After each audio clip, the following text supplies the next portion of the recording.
جا کے رکے تھے اور ان کا جو جسم تھا وہ پورا خون و خون ہوا ہوا تھا اور وہاں پہ جا کے انہوں نے پتھر کے پیچھے ٹیک لگائی تھی. تو چلیں جاتے ہیں اس جگہ پہ. یہ دیکھ لیں کہ یہ وہ جگہ ہے. اب اندر میں جاتا ہوں. یہ وہی جگہ ہے 1400 سال پہلے کی. آپ دیکھ سکتے ہیں اتنی ہی قدیم ہے. یہ جو پتھر آپ میرے پیچھے دیکھ رہے ہیں اسی کو کہا جاتا تھا, اس کو اب سیل کر دیا گیا ہے, پہلے یہ سیل نہیں تھا. اسی کو کہا جاتا ہے کہ اس کے اوپر پہلے نشان بھی تھے خون کے. تو یہاں کے مقامی لوگ جو ہیں وہ بتاتے تھے کہ یہاں پہ اسی پتھر کے اوپر حضور اکرم صلی اللہ علیہ وسلم نے اپنی کونی مبارک رکھی تھی, تو ان کا جو ہے وہ خون کا نشان اس کے اوپر لگ گیا تھا.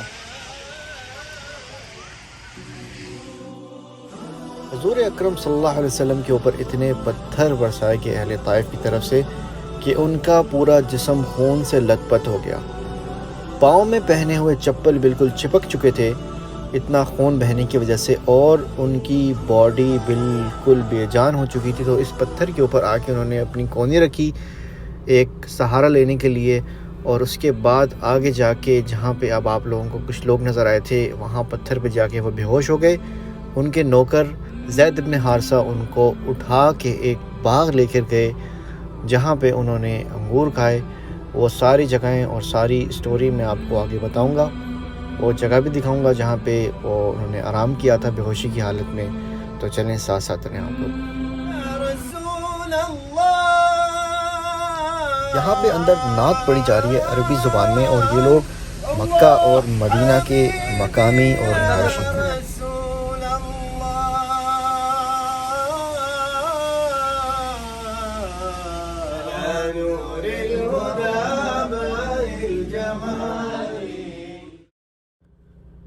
آپ لوگ ابھی اس پتھر کی زیارت کریں گے جہاں پہ نبی کریم صلی اللہ علیہ وسلم بے ہوشی کی حالت میں آئے تھے اور انہوں نے آرام فرمایا.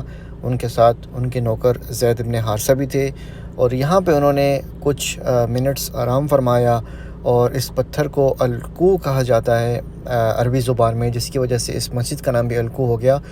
اور ہزاروں سال گزرنے کے بعد بھی اس پتھر سے خوشبو آتی ہے, اور ابھی تک وہ خوشبو محسوس کر سکتے ہیں, جبکہ کوئی پرفیوم نہیں ہے, کوئی عطر نہیں لگایا ہوا. اس جگہ سے ایک نیچرل خوشبو آتی ہے جو کہ میں خود آپ لوگوں کے سامنے جو ہے وہ ایکسپیرینس کروں گا اور اس بات کی تصدیق کروں گا انشاءاللہ. کہا جاتا ہے کہ ابھی بھی اس پتھر سے خوشبو آتی ہے, تو ذرا چیک کرتے ہیں. خوشبو آ رہی ہے بالکل. اتنی بڑی ہستی, اور آگے دیکھو طائف میں پتھر پڑ رہے ہیں, اور ہر قدم پہ پتھر پڑتے ہیں. یہاں تک کہ ایک دم پتھر پڑنے سے تو خون نہیں نکلتا. پتھر کون سا کوئی تیر ہوتا ہے, پتھر تو پتھر, لیکن اتنے پتھر پڑے پنڈلیوں کے اوپر کے پھٹ گئیں. ان سے خون نکلتے نکلتے نکلتے جو جوتا تھا پاؤں میں ایسے ساتھ ایسے چپک گیا. اور ساری کائنات کے دلہا سردار بے ہوش ہو کے گرے. وہ آپ کے غلام زید نے نوکر تھے, انہوں نے اٹھایا کندھے پر, بھاگے. پیچھے وہ سر پہ چڑھے ہوئے پتھر مار رہے ہیں, اور آپ جتنا بھاگ سکتے تھے بھاگے, یہاں تک کہ بے ہوش ہو کے گر گئے. خون زیادہ نکل گیا. نماز پڑھی, لیکن اس ٹائم پہ تو نماز فرض نہیں ہوئی تھی, تو یہ کہنا جو ہے وہ غلط ہوگا کہ انہوں نے اس ٹائم پہ نماز پڑھی تھی. یہاں پہ انہوں نے شاید عبادت کی ہو, لیکن نماز پڑھنے کا ایسا کوئی ٹھوس ثبوت نہیں ہے.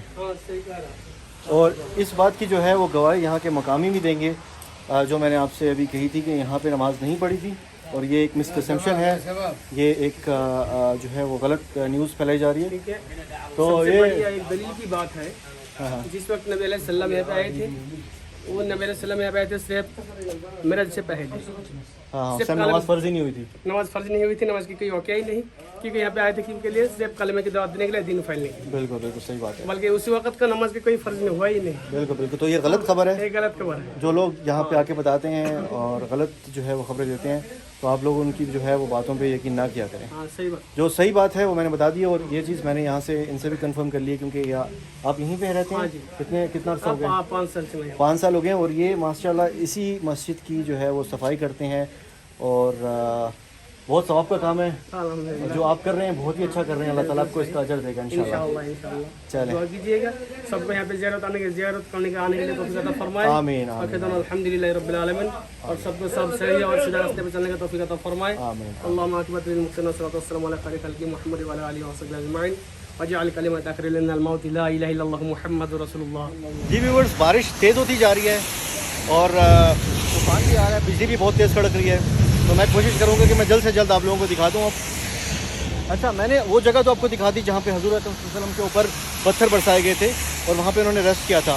اب یہاں سے ہوتے ہوئے وہ لوگ گئے تھے اس طرف, یہ دیکھ سکتے ہیں یہاں پہ جہاں پہ انگوروں کا باغ تھا, اور جہاں پہ وہ عداس جو کرسچن نوکر تھا ایک امیر فیملی کا, اس نے حضور اکرم صلی اللہ علیہ وسلم کو انگور پیش کیے تھے, وہ اس جگہ پہ ہے. اور یہ مسجد ہے میرے سامنے. یہ مسجد دراصل سلطنت عثمانیہ کے دور میں بنی گئی ہے, 160 سال اس کی عمر ہے, اور یہ اسی جگہ پہ بنی گئی ہے جہاں پہ حضور اکرم صلی اللہ علیہ وسلم گزر کے گئے تھے اس طرف, یہاں پہ.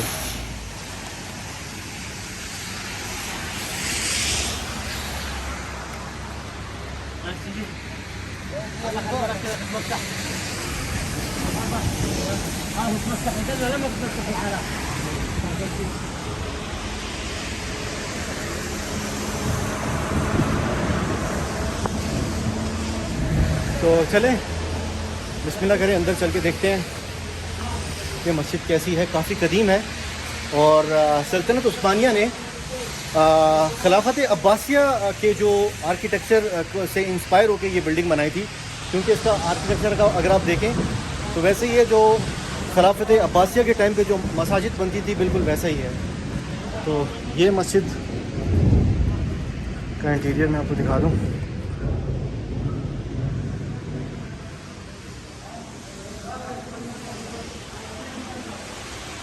یہ مسجد کا انٹیریئر ہے.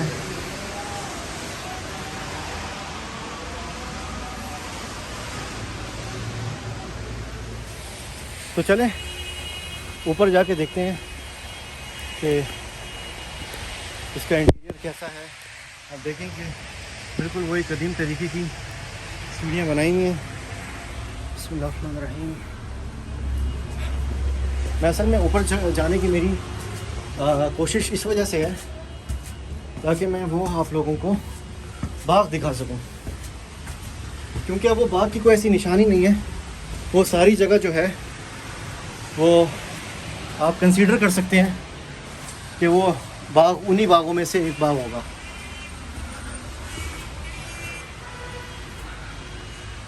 ایک منٹ, مجھے ذرا چڑھنا پڑے گا اوپر کیونکہ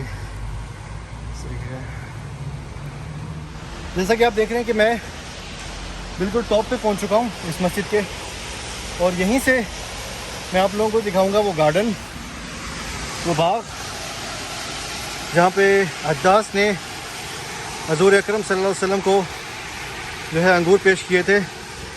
یہ وہ گارڈن ہے ماشاءاللہ سبحان اللہ. اور یہ مسجد سے جو ہے وہ تقریباً پوری وادی کا جو ہے وہ ویو ملتا ہے آپ لوگوں کو. تو میرے اوپر چڑھنے کا مقصد یہی تھا کہ میں آپ لوگوں کو دکھا سکوں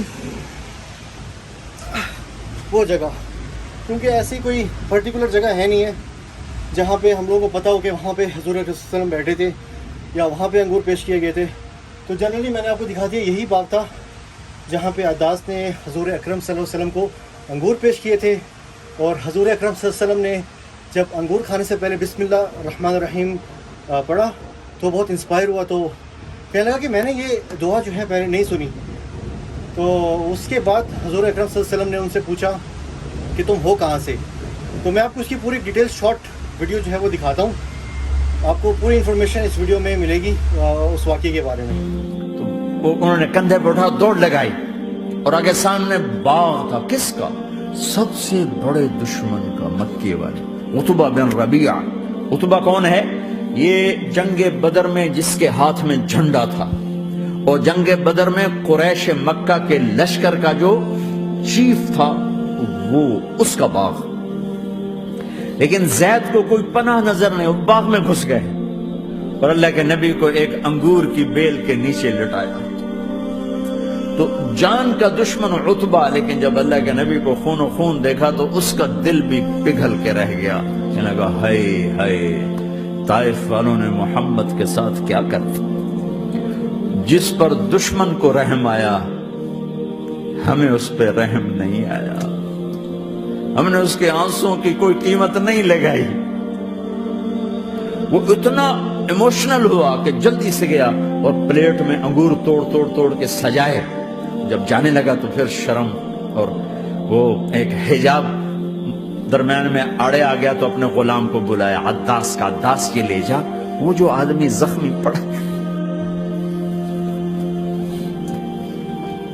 اسے جا کر کہنا کہ تمہیں رشتہ داری کی قسم میرے انگور رد نہ کرنا کھا لے۔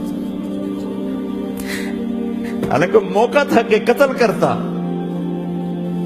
ہر وقت قتل کرنے کے منصوبے بنا رہے، موقع تھا کہ قتل کرتا۔ ایسا حال تھا کہ قاتلوں کے بھی آنکھوں میں آنسو آئے، نہیں آئے تو تمہاری آنکھوں میں نہیں آئے۔ چند پونڈوں پہ اپنے نبی کو بیچ دیا۔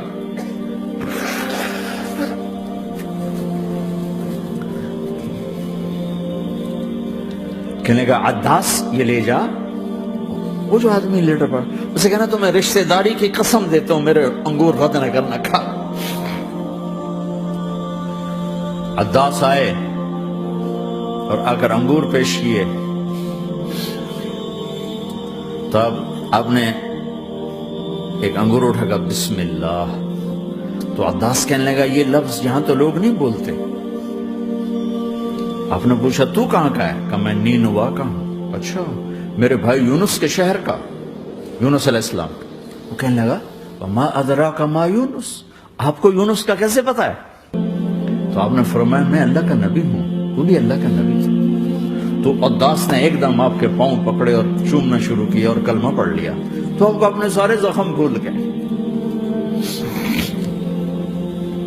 پھر جو آپ نے اللہ سے بات کی ہے نا، آئے ہائے ہائے ہائے کیا اللہ پاک کے سامنے اللہم اشکو الیک ضعف قوتی وقلت حیلتی وحوانی علی الناس، اے میرے رب آج تجھ سے گلہ نہ کروں، آج تجھ سے گلہ نہ کروں، تو نے مجھے کن کے حوالے کر دی، تو نے مجھے کن کے حوالے کر دی، الى عدو ملکتہ عمری او بعید یتجحم، ایسے دشمنوں کے حوالے تو نے کیا جنہوں نے میرا یہ حال کر دیا، تجھ سے کون سا چھپا ہوا ہے۔ ساتوں آسمان لرز گئے، عرش کانپ اٹھا، وہ جبریل فرشتے کو لے کر ایک سیکنڈ کے کروڑویں حصے میں حاضر، یا رسول اللہ حکم فرمائیں اطبق علیہم الاخشبین، یہ دو پہاڑ اٹھاؤں گا اور یوں ایسے چکی کی طرح یوں کر دوں گا۔ نبی رحمت، نبی رحمت، نبی رحمت۔ ارے تم تو آپس میں رحمت نہیں رہے ہو، ایسی فرقہ واریت کی آگ میں جلے ہو کہ ایک دوسرے کو سلام کرنا چھوڑ گئے، ایک دوسرے کے پیچھے نمازیں پڑھنا چھوڑ گئے۔ اور جاؤ پاکستان میں دیکھو ایک دوسرے کے خون کے پیسے پھر رہے ہیں۔ یہ کون سی امت ہے؟ یہ کون سا اسلام ہے؟